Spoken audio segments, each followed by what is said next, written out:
Hey there, it's Simone.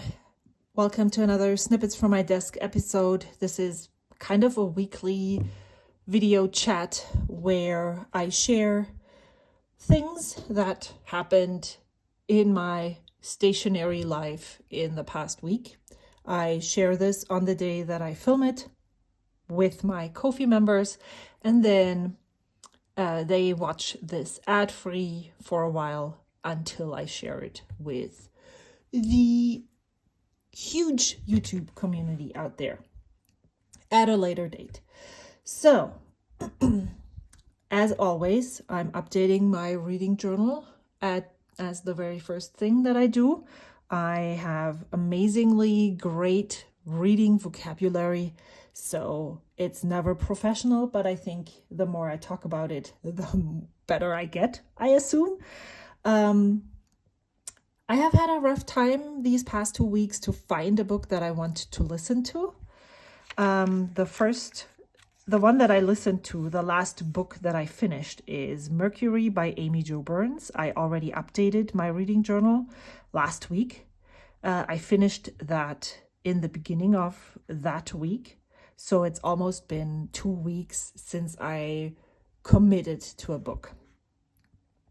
There are several factors, and I'm going to talk about those right now. So when I see that I have a book on loan that expires in 3 or 4 days, I'm hesitant now to actually start listening to it because I don't want to race through a book. Sometimes I need more time to digest what I'm hearing.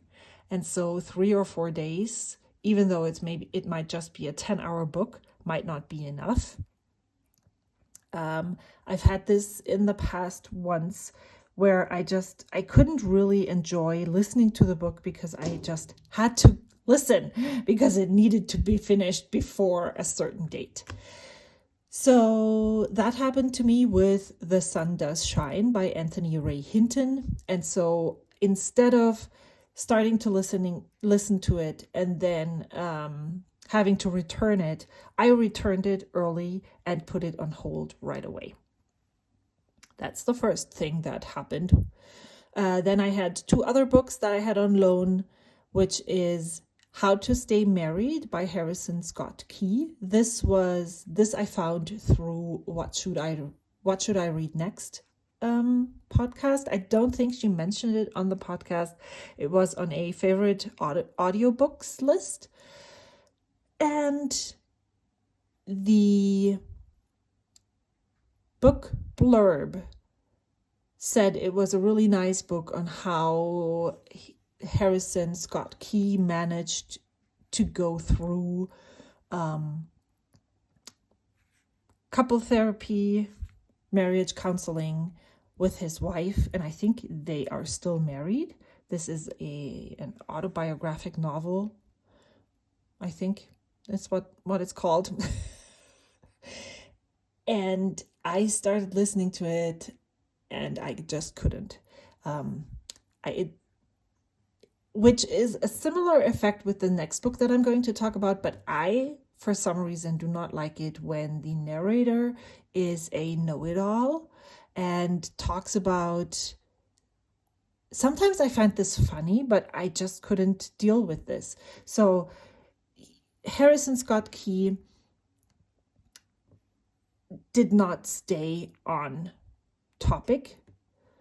He started telling and then he would go on tangents, just like I do with my videos. I could not do this with this book. It just was too much tangent. And so I couldn't. And I decided, well, you know what? If this is not working for me right now, I'll return it and maybe I'll get back to it later. But I also have so many books and I don't need to listen to all of them that interest me. Maybe sometimes it's just not working out, and that's okay. So I'm not going to number this book. It's How to Stay Married.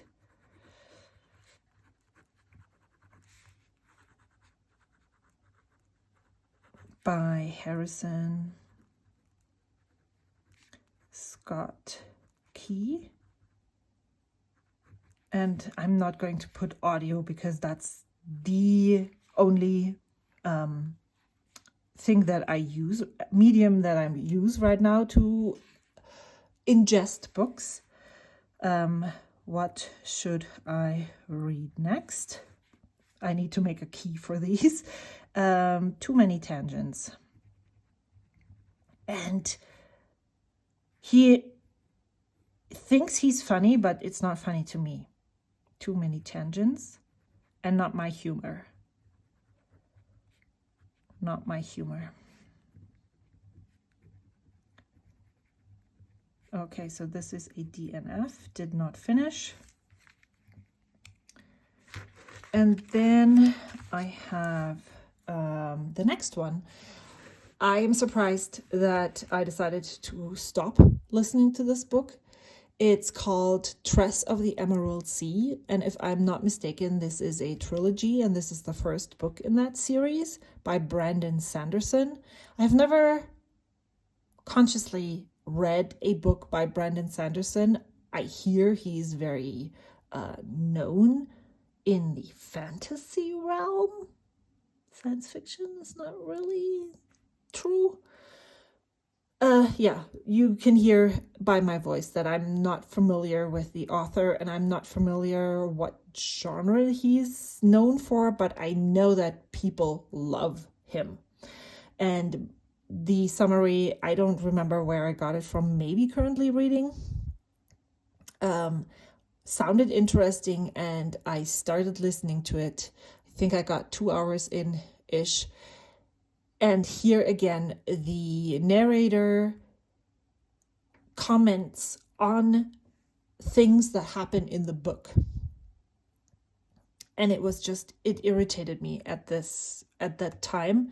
And so I decided I'm just not going to listen to this, because another book came in and that just drew me in more. So I returned Tress of the Emerald Sea as well.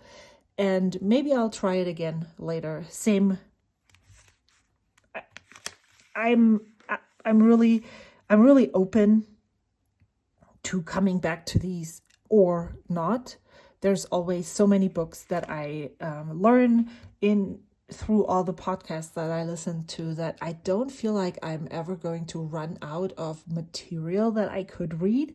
So I'm not sure if it's actually realistic that I will go back to those. But this is another DNF. So Tress of the Emerald Sea.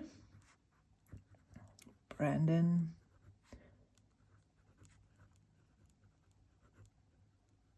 And now that I'm writing this and thinking about it, the fact that I don't know about Brandon Sanderson, and he is so loved by a special community that loves the genre that he writes in, tells me that this is not normally something that I would read.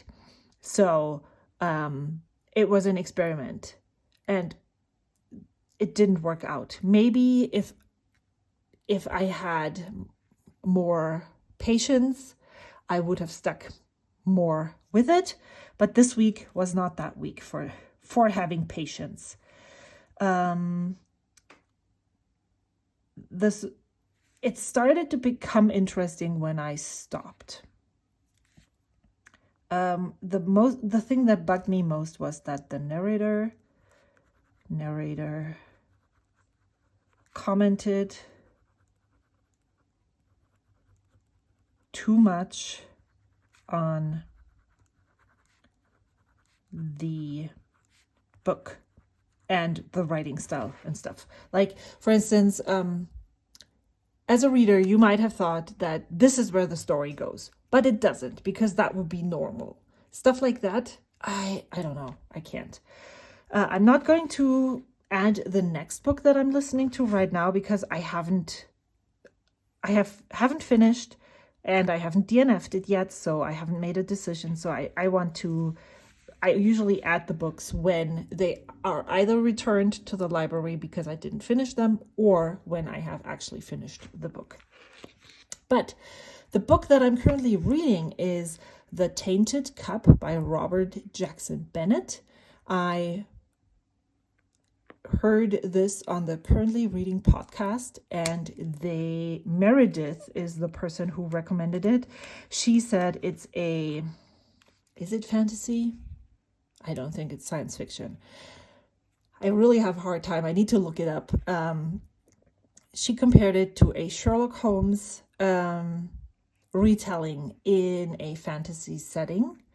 I'm currently on chapter 9, about 3 hours in, and it drew me in. It's interesting. It's so different to everything that I have listened to before or read before, and seems to be working for me right now. Somebody was killed by a tree sprouting from their body, and a female Sherlock Holmes, who is very eccentric and very similar to Sherlock Holmes, is investigating the murder. And there is I think they do this genetically, but her Watson is called Din, and he has been changed to perfectly work with that eccentric Sherlock Holmes character. He has a ability, and that's the way that he has been changed, is that he can what is that word when you can he has a photographic mind, so he can actually remember everything that he sees to extremely great detail. And the way that he memorizes these things is by scent, and it's really fascinating. So that is definitely something that I probably will finish, unless it just derails somewhere where I'm not expecting it to go. I also found a website, or through the Book Talk etc. podcast, I think that's what it's called, where I've always talked about this second notebook in my reading journal, which I wanted to make a authors list where I would write down authors that I like, that I'm coming back to time and time again. And I found they recommended the website fantasticfiction.com, which does exactly what this notebook was supposed to do. And so I checked it out, and I really like it. It's, I think this is definitely something that is better done digitally than analog. You can follow all of your go-to authors. There is their new releases, when they are going to be released. You can see their whole backlist of books. So if you find an author that you like, you can go there and see what books they had before. It also recommends, if you like this author, you might like that author. And I started putting in all the authors that I enjoy, and it's really cool. I see a lot of new releases from all of my, romance authors coming up soon. I will put those into my Libby. And so I'm probably not going to run out of summer reading books. I think there's a reason why a lot of romance novels are published just before summer, because that's such an easy most of those are easy beach reads. And even though I'm not going to the beach, I really enjoy those books in the summer. So looking forward to adding those, going through that list and adding all of the new releases to my Libby app. Then I think I talked about a stationery mystery box that I ordered. I've seen those on Instagram multiple times. Someone that I follow has gotten those very frequently. It's from Black Milk Project. They are based out of Malaysia, and they are offering, maybe once or twice a year, they're offering a mystery box. And the topic of this one was dream. And I'm sold. I don't know why I've never pulled the trigger before, but I just love them. This is one of the stamps that it was included. This is definitely like the paint that is made. It's made by hand, and I really like that. I like the handmade feel of it. It doesn't feel cheap at all. This is the box size. It's empty now. It doesn't feel cheap at all. It just feels very thoughtful, very cohesive, and I really enjoy and like it. So this is one of the stamps here. And then I'll show you the stamps that were included. I have put away the rest already. This one. Can you see the detail of the pajamas? And then this one is really hard. Ugh. See, this is what happens. I filmed an unboxing video. Maybe I'll link it here. It's unlisted for now. Maybe I'll use it in the summer when I don't have time to film a video. But this stamp is like, I cannot hold on to this for life. It always slips through my fingers. So this is a little bit harder to stamp. This is basically the bear that is on those pajamas. Okay, so there was more. There were stickers, there was transfer stickers, there was paper bits and pieces, there was a paper clip, and I'm going to send this on to a fellow fountain pen lover as a thank you. Yeah, so I really liked that. Gonna write on my outline that I want to link unboxing. I didn't talk, and I have a cat in there too. I just wanted to enjoy and look at this, but I also wanted to film it because some of my Discord friends asked if I could share the unboxing of this, so I did. A failure I want to report on is this one. I tried again in April. I am 1 week behind, and what I will be doing is cut out these pages and then maybe just add them to my weekly journal. And maybe I'll use this in June for something else. I don't know yet.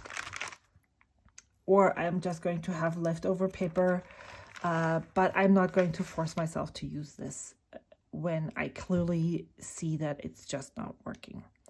So that's how this is going to go. I'm not going to force myself to use something that it's just not working. It was a nice idea. Maybe it could have worked if I had put more energy and effort into this, but my life is not energy and effort right now, and so I'm just going to let this go, and I feel really good about this. I've done some pen experiments, and I want to show those to you just a tiny bit. So I think I talked to you about the fact that I want to write in my planner with my fountain pens, and I started doing that on the 15th of April. I used my everyday carry, but I feel like sometimes the fine nib on this is just too fine. And so I decided that I was going to get an extra fine Pilot Kakuno, which is this one. I just swapped out the nibs to here because for some reason this clear Kakuno doesn't do it for me. My favorite pen is a demonstrator pen, just this one. It's the Nagasawa Gyosuke, which is a Sailor Pro Gear model. And I love it, but I'm just not drawn to this clear pen. And then a friend sent me a platinum preppy to try. This is also, no, also is good. This is extra fine and this is extra fine. Here you can see that this is a wobbly cap and it irritates me a lot. So I tried them out. I'm going to show you my journal here.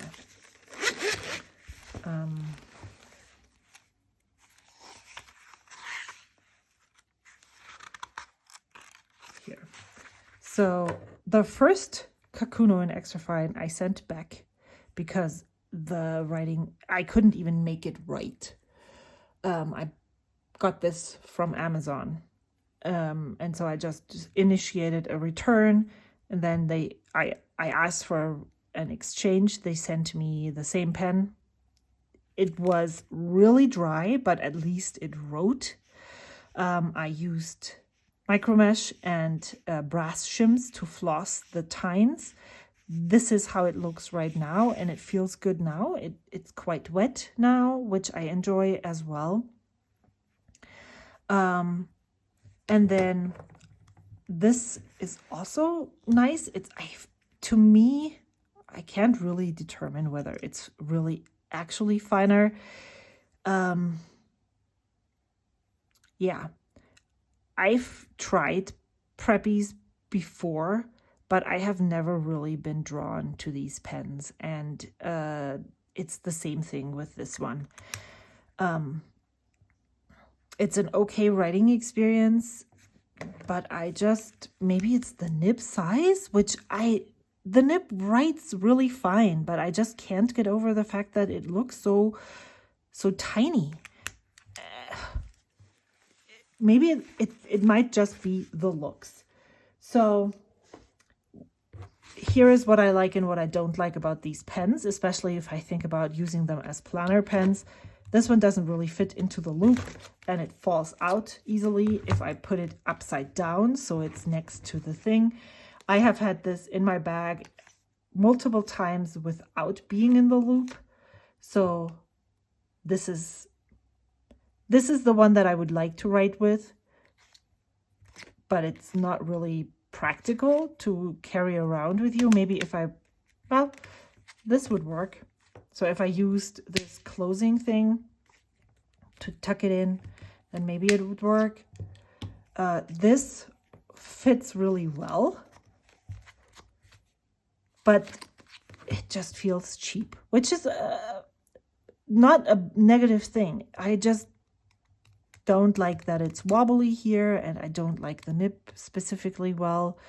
But this is definitely a plus for a pro for this pen. So yeah, I'm using them for now. And then a viewer sent me a Lamy gold nib in Extra Fine, and my life goal now is to acquire a fine, a medium, and a broad gold nib from Lamy, because wow, I don't think I need any more pens after this. Really, let's talk about this after the San Francisco Pen Show when I've been there and seen other pens. But right now I feel like I will be happy when I have those nibs. I don't need anything else in my life currently. Today. Let's just put this disclaimer here. I think I'm going to start putting stuff down. Maybe I'll write a list of things. Oh, see, I need to go through all of this. Annoying. Where's my notebook even? It's not here. What is this? Is this a prepared video? No. Where could it be though? That's unfortunate. When you want to decorate and write in your journal and you cannot find it. Where could it be? I'm starting to stress slowly, little by little. What if it's in here? Nope. I will be right back because this is concerning. I'll be back later, but it's right in here. I didn't see when I closed when I closed this. Oh my God. Okay, I'm back. I found the journal, which is good.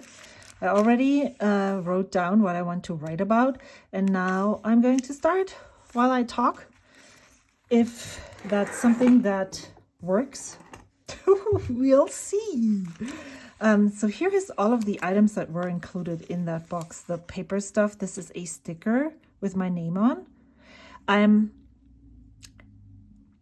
It's not centered, and it wasn't cut so that the surrounding area was the same. This is not cut out, so this looks like a frame. I think that's what it's supposed to be like. Yeah, I thought that maybe I could use it in the next journal that I'm starting, like here maybe. It's just a tad bit too big, like so, but I don't. This is my current journal, which is here. 29th of March was the last entry, and I have 3 pages filled. So this is going to take a while until I'm going to use this sticker. Maybe I should start writing in this more, because I have stuff that I want to write about that just it wasn't the best week for me this week. And I usually don't let these things get to me as much as this one did. And I'm vague right now because I'm actually, as I'm talking about this, I'm not sure how much I want to talk about it, how much I want to say on the internet. And I'm probably going to say all of the things on the internet because that's just who I am and how I work. So I want to include some of this paper.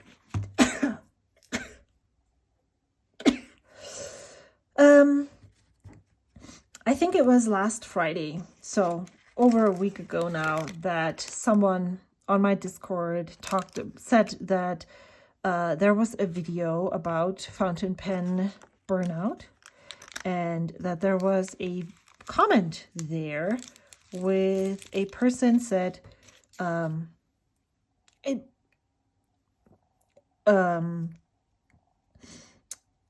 I can't even watch those stupid, no, he didn't say it doesn't say who the commenter is, that they hate the 8-pen questions by the penfluencers. Who cares? And of course, because I organized them, this just got me. And normally those things don't get me, but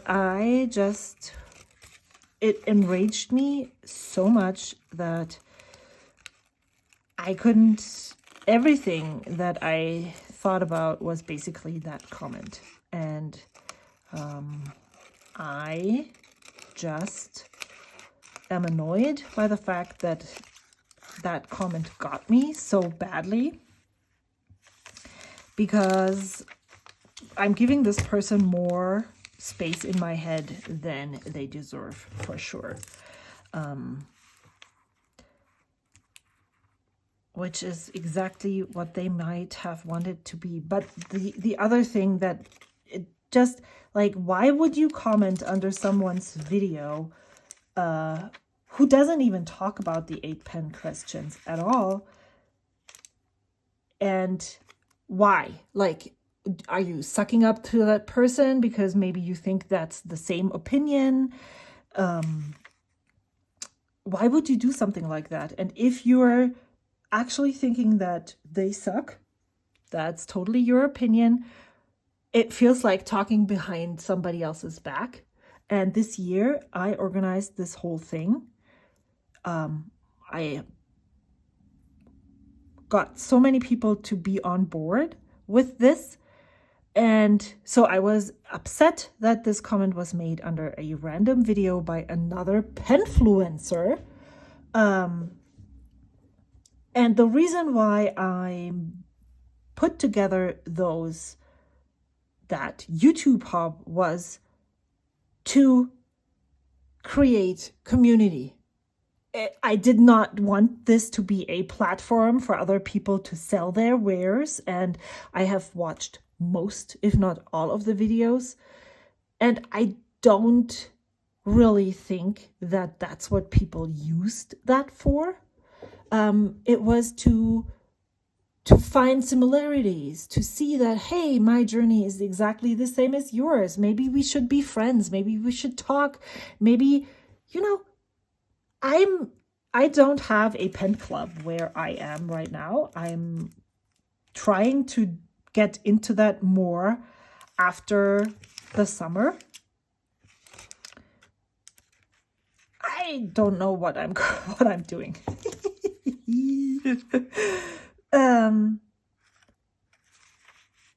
And it just did not sit well with me at all. And I couldn't let go. I just could not let go of that specific comment. And the interesting thing is that this person also comments on my videos. Why not reach out to me and say, hey, I'm sorry, but I don't get why you do this. I don't enjoy this content. And I mean, actually, you don't even have to say this openly anywhere, because what are your intentions behind this? Are you trying to get other people to agree with you so that you can openly talk shit about us, all those people who did this? What is the point even? What is the point? So it felt like talking behind my back. I don't really understand the intention. And if it's not for you, that's what you do with the internet. You just move on to the next thing that vibes with you. Yeah. So I had a really, really hard time this last week. And as much as I tried getting away from that comment, my brain just did not let me go. And that's the reason why I wasn't able to really listen to any audiobooks. Because I just came back to that comment all the time. And then I got upset with myself that I let that comment take so much time and occupy so much space in my brain.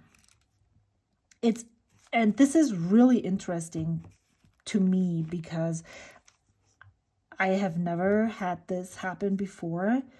Yes, sometimes there's a comment that is not cool. And either you do, if it's really hateful, I just delete them. Sometimes I thank them for their feedback and move on. I really don't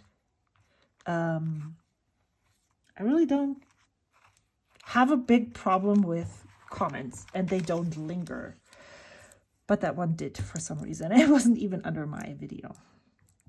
Well, but that's how brains work. They don't often, or emotions, they don't often work rationally. And then interestingly enough, I felt like, oh yeah, I'm over this now. I watched a completely unrelated video a seemingly unrelated video by SBRE Brown, and the last two questions were also, I felt like they were already placed in a way to cause, to be hateful, What do you think about the so-called influencers, penfluencers, blah, blah, blah? And it all started back up again. And, SBRE Brown has a big following now, and even though he says he doesn't consider himself a penfluencer, I don't either, but he is. There is so many people who value his content, who value his opinion, and every time you post something on YouTube about a fountain pen, whether you like it or you don't like it, what you enjoy about it and what you don't enjoy about it, of course you are influencing other people with your opinion. That's just fact. But for some reason, I took this, whatever he said, to heart, and I also did not like that I took it to heart. He said that he didn't care for unboxings, and I felt attacked again, probably because I was already so vulnerable from that other thing. And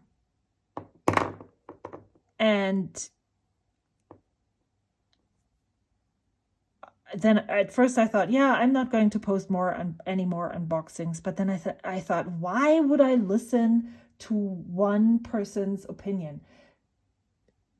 That opinion is valid, and my content is just as valid.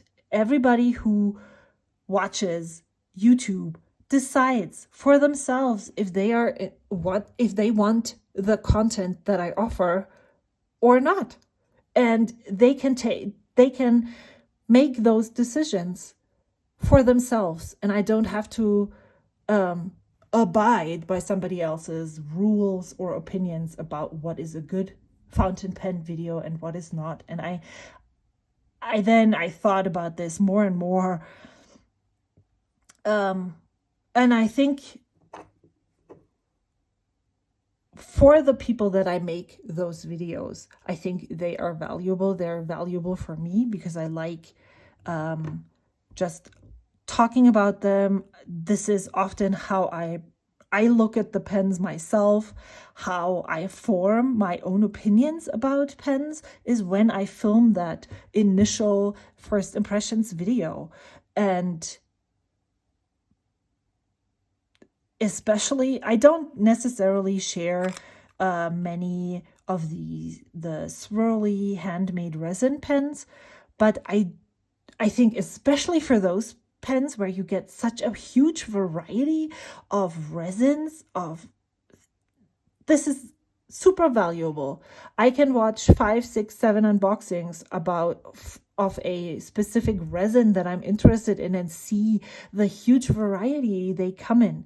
And would I be, if I'm actually considering buying a pen in that resin, would I be okay with getting any of those? Or does only one appeal to me? Then maybe it wouldn't be a good idea to purchase a resin, hand-turned or not hand-turned. I mean, Leonardo also sells Brooks resin, which vary greatly.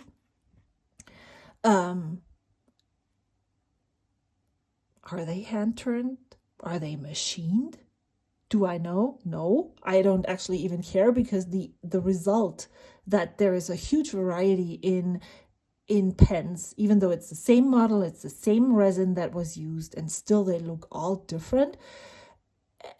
If I'm not only okay with one of the 7 videos that I watched, then I know that I should not purchase this pen unseen, because the risk is very high that I will get one that I don't like. So, okay, I got through all of that this past week, and I think it was good that I reflected on all of that. It was good that I thought about the reasons why I was so hurt and upset and enraged by all of that.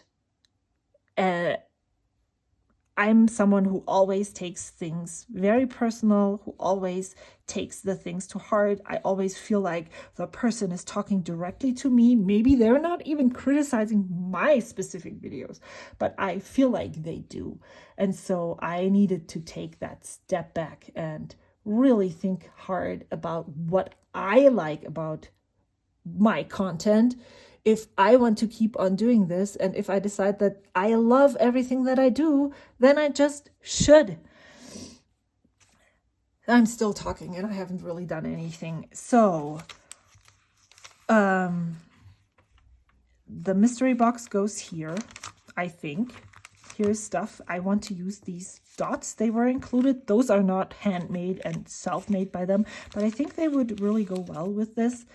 Maybe I want to stamp as well. I think I want to add one of those stickers. I don't really know where. Maybe here. Is that enough space to write? Yeah, I think so. And then there was this pen burnout video that also seemed to have spoken to very many people. Penboy Roy, that is. He made a whole podcast episode about pen burnout. And when I was watching that, I know that several of my friends, Karina made a response video because she has been experiencing similar symptoms, I'll call them. And then Leanne talked about it on a video because these videos, even though I personally cannot relate to that at the moment, are really the best videos because they make you think, they make you talk, they create community. And that's what I wanted to make with the 8 pen questions. And maybe I wasn't successful for some people, in some people's eyes, but yeah, here's my response, which is coming late for everyone who is not on Ko-fi. I think I'm currently not experiencing pen burnout because I have felt that previously, and I have done quite a lot of things during this whole exploration and pen journey. Since I got into this hobby and since I experienced those first, when you're so hyper focused that you can't do anything else moments, I'm still very much loving my pens, but I've boxed myself into arbitrary rules, into way too much fabric in my sewing hobby. I have so many scrapbooking supplies. I have so much ephemera, and I'm still getting more, that I have learned, or I'm trying really, really hard to be very, very aware of signs that I might slip into. And I don't want to call it burnout because for me, it's not necessarily burnout. For me, it's more that I trap myself in arbitrary rules and then I'm over them, but I cannot let myself get out. And so I am always reflecting, is this still working for me? What do I need to do differently to keep it healthy? And so far, not knock on wood, I feel like I have been quite successful in focusing more on the community aspect with my Discord server, which also is a really tough thing because there's an enabling channel and you really need to be very careful to not fall for the next hype. And yes, I agree with many of the things, like there is oversaturation of the market, but I also think that would I really want the market to not be saturated? Would I really want them to then maybe struggle? Because what I see when I look at scrapbooking, there are so many scrapbooking companies that have gone under, that have pivoted to journaling, that do other things. They have such a hard time getting supplies for all of their kit clubs and stuff. That would I really want this for the fountain pen industry? No. I want them to thrive. I want them to come out with new things. And let's just go all full circle. I recently had a comment on my channel where somebody commented, what's even the point of the monarch nib? For me, the point of the monarch nib is that there's somebody out there who is so extremely passionate about this, about the pen, about the fountain pen hobby, maybe about the engineering side of all of this, that he wanted to see if he could do this, if he could make a feed out of Ultim, if he could make a pen that is out of one single piece of titanium rod. And even if it's not special in the writing,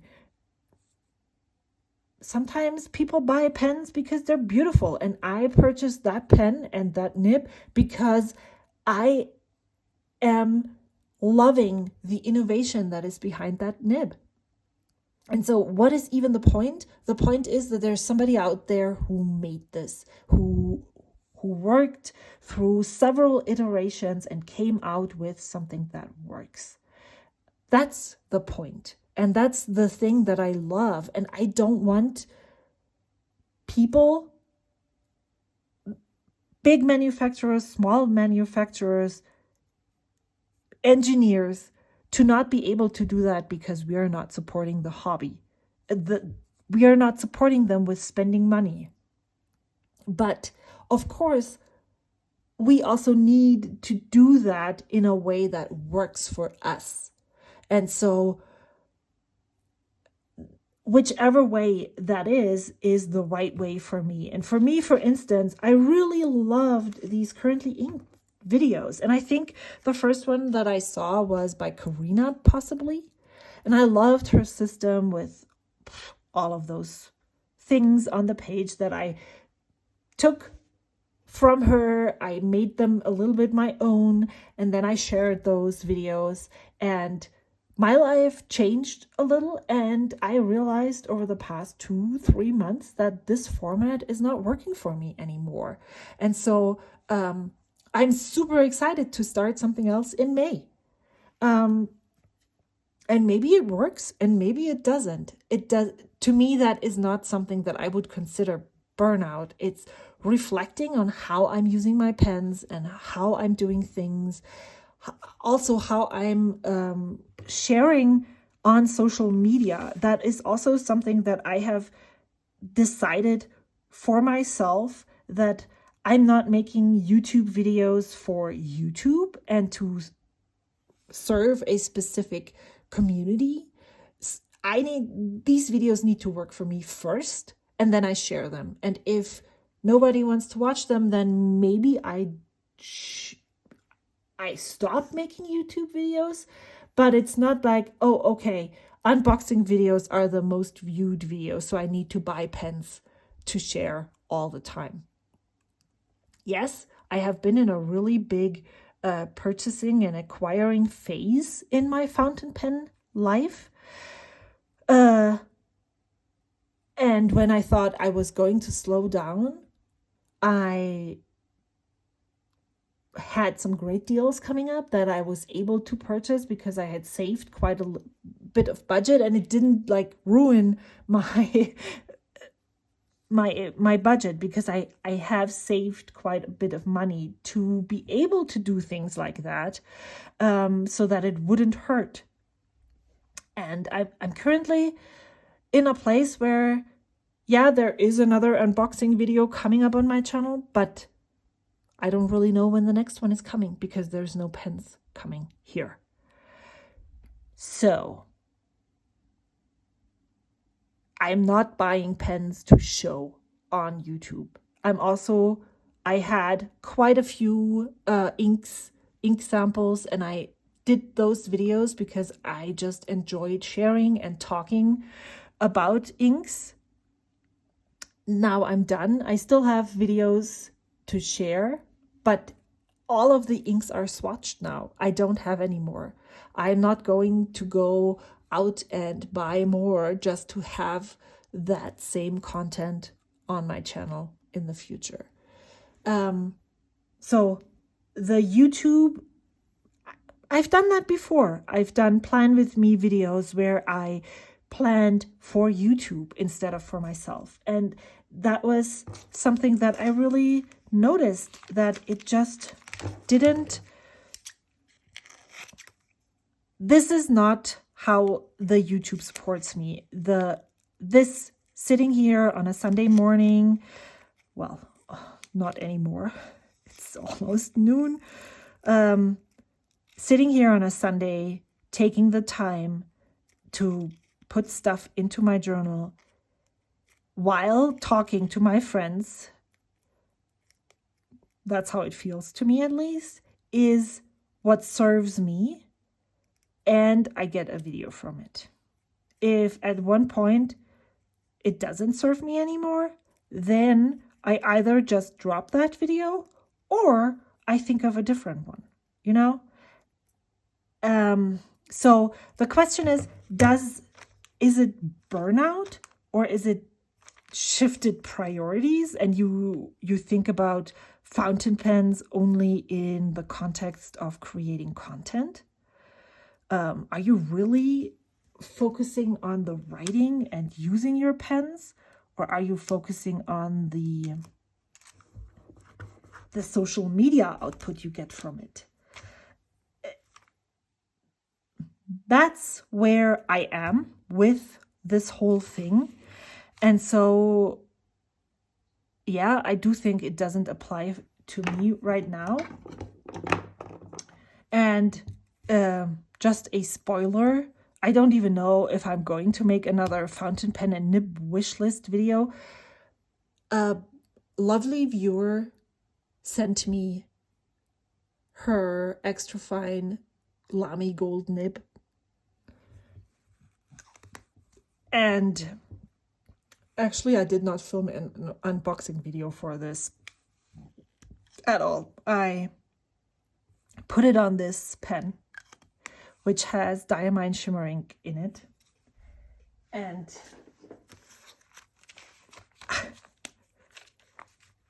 I love this so much that I'm currently considering ordering fine, medium, and broad gold nibs from Lamy. And I feel like then I have achieved my fountain pen life. Like, you know, then my collection is complete. That's how much I like this. When I notice that a pen doesn't serve me anymore, I sell it. And I'm not attached to the pens in a way that I used to be. So I'm always constantly reflecting on, is this an arbitrary rule that I have that I have imposed on myself? And is this arbitrary rule still working for me? And as long as if it doesn't anymore, then I need to stop and change something. That's how I tried to omit fountain pen burnout. I have found pen peace, if that even exists.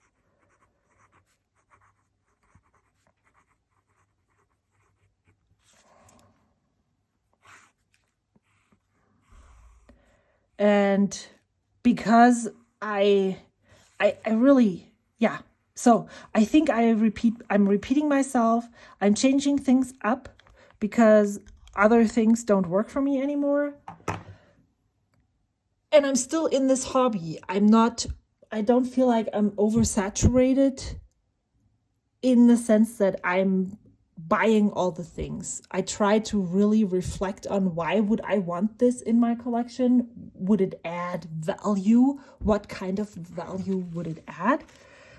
And so there we are. I haven't done much. and it's already 11:15 almost. So I need to get going because I need to go to my last puppy class today. I hope you enjoyed this video, even though I talked more than I did things. The arbitrary rule imposure is something that I reflect with everything that I do, with planning, with journaling, with fountain pens, with inks, with all my hobbies, because that is the thing that traps me most.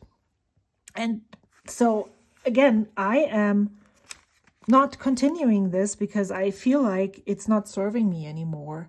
And I feel like I am forcing myself to do this. And so I'm letting it go. And that's exactly the same way that I approach all of the aspects of this hobby, the fountain pens, the inks, and such and such.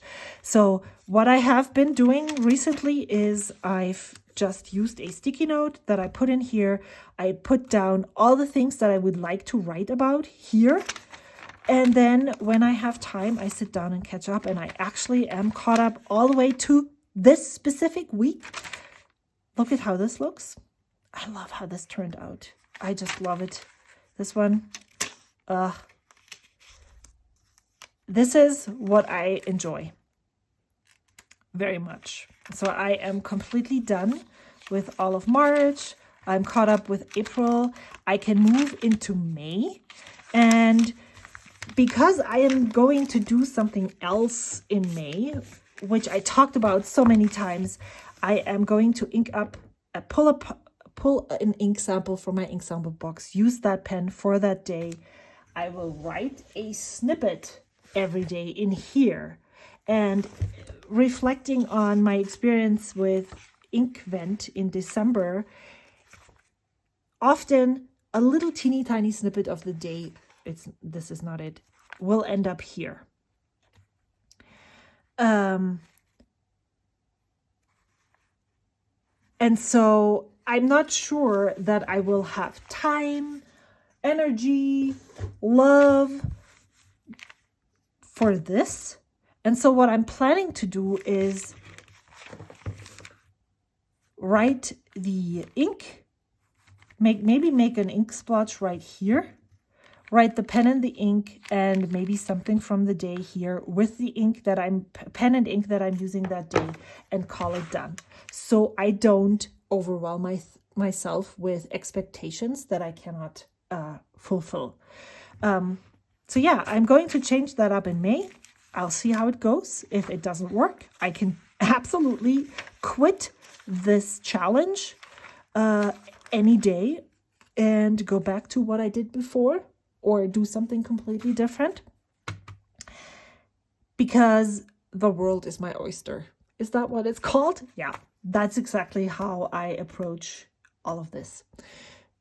And if you've stuck through all the way to the end, then I just want to encourage you to look from the outside at the systems that you're using, the way that you're doing things, and reflect on if maybe possibly the way that you feel about any of those is because you trapped yourself and you don't even notice, and then you can change things up and do them differently. And you don't necessarily have to always purchase a new ink, a new pen, or a new notebook to change. Awesome. I think I'm totally done now. This is the longest video I have filmed in a long time. Thank you so much for watching. I hope to see you soon. Bye.